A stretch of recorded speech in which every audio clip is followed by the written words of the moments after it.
Hey mes Phoenixous, ici le Phoenix. Aujourd'hui, retour sur le tome 34 de Black Clover.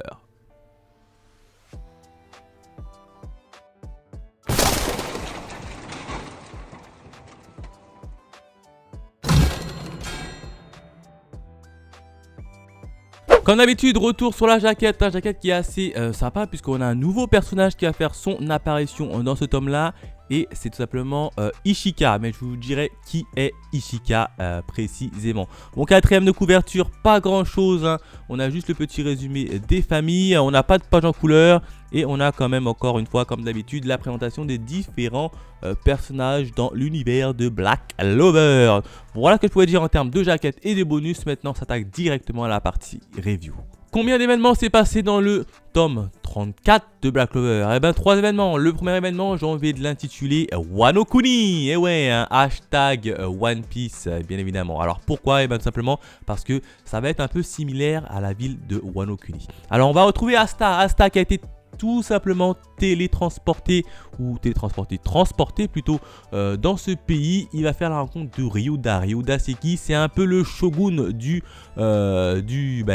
village, on va appeler ça comme ça, hein, de l'endroit où il est.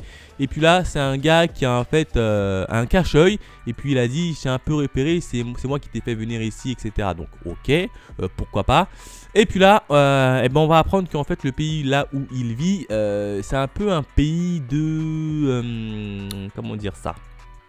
C'est un peu un pays à part, qui vit vraiment un peu reclus du monde actuel, hein. Ils utilisent leur propre pouvoir qui s'appelle le Yotsutsu grâce à leur propre parchemin qui s'appelle les Maki Monos. Donc vous voyez, c'est vraiment similaire à la ville de Wano Kuni dans One Piece. En plus de ça, ils sont protégés par 7 Ryuzen, hein, qui est un peu les soldats d'élite, hein, du Shogun. Donc là, très clairement, Asta, il leur remercie, il dit ok, il n'y a pas de problème, mais je dois vite filer pour pouvoir aider mes autres compagnons. Et puis là, tu as Ryuda, le Shogun, il dit non, si tu vas maintenant, tu vas te faire éclater, reste ici, et puis à apprendre notre pouvoir avant de repartir. Du coup, Asta, il dit ok, pourquoi pas. Et puis là, on va avoir une certes petite fille qui est sur la jaquette, hein, qui s'appelle Ichika. Tout simplement, Ichika, elle va se promener avec Asta et Ryuda, le shogun, dans la ville. Et puis ils vont tomber nez à nez sur des bandits. Et puis là, Ishika, elle va tout simplement exploser les bandits en face d'elle, hein, grâce à une technique les 64 points du hacker. C'est exactement pareil, hein. Elle va tellement aller vite qu'ils vont voir la pression qu'elle va se dédoubler. Et puis elle va asséminer des coups dévastateurs aux bandits. Les bandits vont littéralement être KO sur sa puissance physique. Pour le moment, c'est pas c'est qui Ichika, mais on sait que c'est le bras droit du shogun et qu'elle est extrêmement puissante et qu'elle a un air un peu hautaine, un peu de je te rentre dedans. Donc voilà à peu près le premier événement. Le deuxième événement, j'ai envie de l'intituler le passé de Yami. Et oui, on va en apprendre un peu plus sur le passé de Yami. Alors on sait que Yami provient de cette ville, et oui, et que Ryuda, le shogun, c'est tout simplement l'ami d'enfance de Yami. Donc ça, déjà, ça annonce plutôt pas mal. Et en plus de ça, hein, vous savez, on va retrouver notamment Asta qui va un peu se confronter avec Ishika et qui va demander tout simplement à Ishika, sous l'autorisation du shogun bien évidemment, d'entraîner Asta. Ishika elle dit pourquoi pas et puis va lui montrer une nouvelle façon d'utiliser la magie, hein, le Zeten. Et puis là, contre toute attente, Asta va maîtriser plutôt bien les bases. Et puis ils vont faire un 1 vs 1 Asta contre Ishika. Et puis c'est dans l'affrontation entre Ishika et Asta qu'on va apprendre un peu plus sur Yami. Alors on va savoir que Ishika est tout simplement la sœur de Yami. Et oui, hein, Yami a une petite sœur qui s'appelle Ishika. Et puis elle déteste tout simplement Yami. Pourquoi? Parce que pour elle, Yami a décimé son clan avant de se barrer. En fait, il a fait exactement ce que Itachi a fait au clan Uchiwa, hein. Yami a pulvérisé tout son clan et s'est barré. Donc c'est pour ça que Ichika en veut terriblement et déteste Yami au plus profond de elle. Du coup, eh ben, on va en apprendre un peu plus sur le clan. Alors, tout simplement, le clan de Yami, c'est un clan qui descend des Kijin. Hein. C'est un clan d'assassins et c'est un peu les gardes du corps du shogunat. Donc, on leur donne une mission, ils l'effectuent directement. Et puis là, contre toute attente, eh ben, t'as Ryuda qui interrompt l'entraînement de Ishika et de Asta et qui dit attention, nos ennemis sont arrivés. Et oui, hein, les paladins ont réussi à trouver ce petit endroit, ce petit âme de paix pour venir tout simplement pulvériser Asta. Et ben, ils demandent tout simplement à 5 des 7 Ryuzen, hein, la garde rapprochée, d'aller les stopper.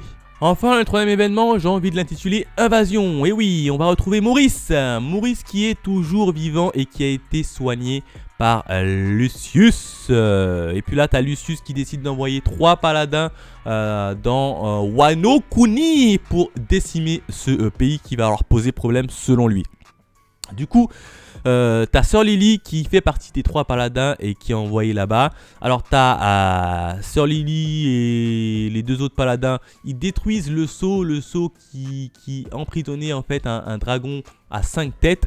Et puis là, du coup, ils ont un peu relâché le dragon à 5 têtes sur le village. T'as les 5 sur 7 Ryuzen interceptent le dragon et tout simplement le pulvérisent. Hein. Pendant ce temps-là, on a Asta qui continue son entraînement avec les 2 autres Ryuzen restants. Hein, pendant ce temps que les 5 autres essayent de tuer les autres, l'intervention des paladins. Alors au départ, ça a réussi plutôt bien et les 5 Ryuzen résistent plutôt bien jusqu'au moment où les paladins passent à la vitesse supérieure. Ah, clairement, les paladins passent à la vitesse supérieure et déploient leur pouvoir. Puis là, tu as un paladin qui utilise un pouvoir d'illusion, hein, qui refait ressortir chez l'adversaire en fait sa plus grande peur. Et ce pouvoir va être utilisé sur Ishika. Et on va voir la plus grande peur de Ishika, c'est qui? C'est tout simplement son père. Hein. Et oui, puisque on va voir son père qui était un peu le chef du clan à l'époque et qui n'hésitait pas à maltraiter ses enfants. Hein. À la fois Yami et à la fois Ishika. Du coup, Yami à chaque fois prenait la défense d'Ichika. Et puis là, elle va voir que dans son rêve, c'était pas Yami qui avait tué tout son clan, c'était tout simplement elle, hein, puisque son père avait donné une pilule, suite à la pilule qu'elle avait avalée, elle a perdu un peu le contrôle de ses pouvoirs et elle a littéralement décimé son clan.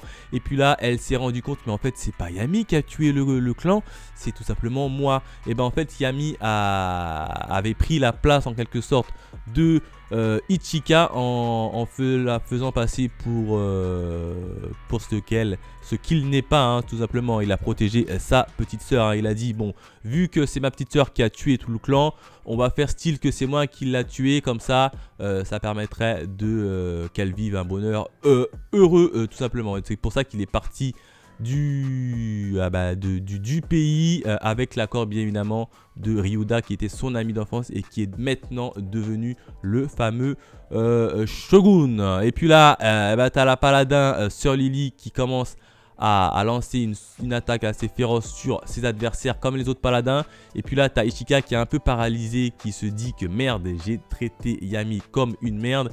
Et puis au même moment où elle allait se faire avoir par le paladin, t'as Asta qui intervient et qui la sauve de justesse. Et voilà comment se termine le manga. Voilà ce que je pouvais dire sur le tome 34 de Black Clover. Encore une fois, magnifique. On en apprend un peu plus sur le passé de Yami. Yami qui a une petite sœur qui s'appelle Ichika, hein, donc on s'en doutait absolument pas. On retrouve également un nouveau pays, hein, qui s'appelle... alors, le nom de la ville exactement, c'est... je l'ai écrit pour pas me tromper. Le nom de la ville c'est Inokuni, hein, et moi je l'ai un peu intitulé Wano Kuni parce que c'est exactement la même chose que One Piece. Alors je ne sais pas si l'auteur a fait un copier-coller ou bien c'est imprégné de l'univers de Wano Kuni, mais ça y ressemble comme 2 gouttes d'eau. Ils sont mis à part de la société, il y a un shogun qui les dirige, tu as les 7 Ryuzen, ils ont leur propre magie, etc. Donc non, franchement, il y a quand même beaucoup de similitudes. Je ne dirais pas au plagiat, mais je dis juste qu'il y a beaucoup de similitudes. Bref, on a également Asta qui est toujours vivant, qui parfait son entraînement, et puis des paladins qui ont décidé d'attaquer cette petite ville parce qu'ils la jugent trop dangereuse. Donc voilà ce que je pouvais dire sur le tome 34 de Black Clover. Encore une fois, un tome juste giga intéressant, giga puissant. Je l'aurais mis la note de 5 sur 5 parce que Black Clover, c'est juste méchamment trop bon. Voilà ce que je pouvais dire. N'hésitez pas à me laisser vos avis dans les commentaires. Quant à nous, on se retrouve très vite pour de nouvelles aventures. Allez, bye mes Phoenixous.